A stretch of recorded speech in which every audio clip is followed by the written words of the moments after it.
think we could agree that we do respond better to a message when we feel like we're being spoken to in a relevant way, in a meaningful way.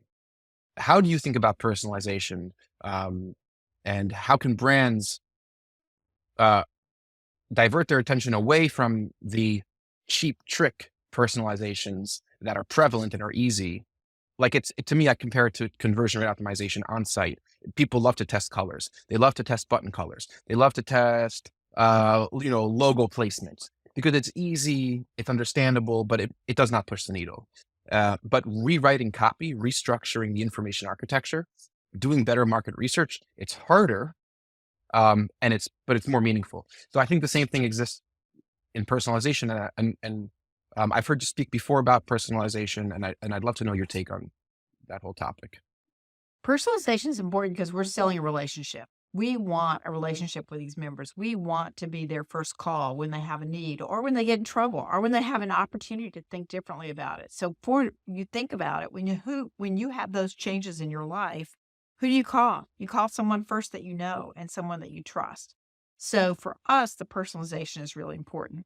The challenge gets to be, and you hit on this a little bit, too much personalization gets into the creepy zone. And I'll use the example you gave on birthday. We have a group, we have done some segmentation for our members, and we have two segments that are basically saying, don't ever acknowledge my birthday.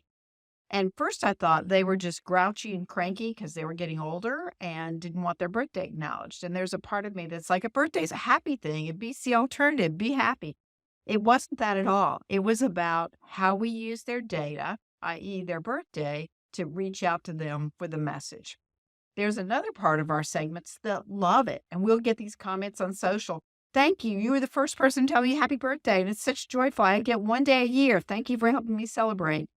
Same communication, but this person valued their privacy more than that personalized birthday message, where this person was so happy because we're in a relationship that we extended to them.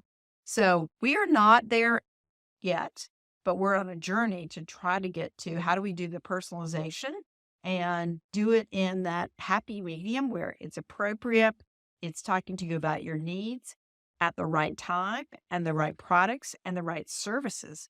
Often you may hear from us where it's not a product sale. It's about a service. It's about something we've noticed that you haven't done, or somebody that might be having a challenge balancing their accounts.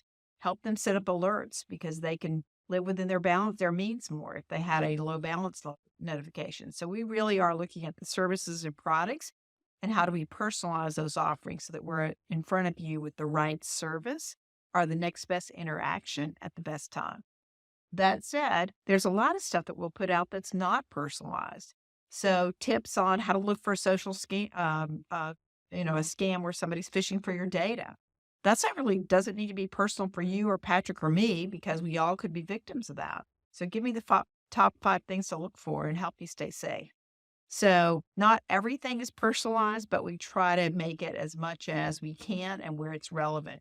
Part of our member journey is really about knowing our members and figuring out the times that we can do it for them and make it easier for them in terms of their banking, and then show me you know me with that relevant product or service. So the I, personalization is truly important. it's a really interesting point that you brought up, that the the the continuum of personalization is, let's say, modulated by relationship. Because if I'm speaking to my therapist, I want the therapist. I'd be offended if they didn't know, my most intimate soul after 20 grand and a year of this. I want to have those conversations, but if I'm meeting, if it's like this celluloid interface between me and an unknown shadow corp, I don't want them to know anything about me, least of all my name or my birthday or where I live. So there's a continuum where personalization is not only appropriate, but is really desirable, right? So I think that what you were said at the top of the call, where being a member obsessed organization and manifesting that with real examples, like being able to reach a real person, is probably to some degree what allows for the personalization to stick and for it to be appropriate and for it to really work. So I guess that's interesting to me. Maybe it's not personalization can work or it can't work. It's like, of course it works, but what's the underlying foundation of the communication? Is it a relationship, or am I trying to sell you some widget? Right. Or if I'm giving you tips from everybody, like I use the fraud thing, I'm giving you tips. Those tips are true for everybody. So there's no need for me to personalize it. And if I personalize some of that information, you're thinking, does she know something that I don't know? Like, does she know that I've been hacked or does she know? So it's the combination of what you're personalizing as well as when.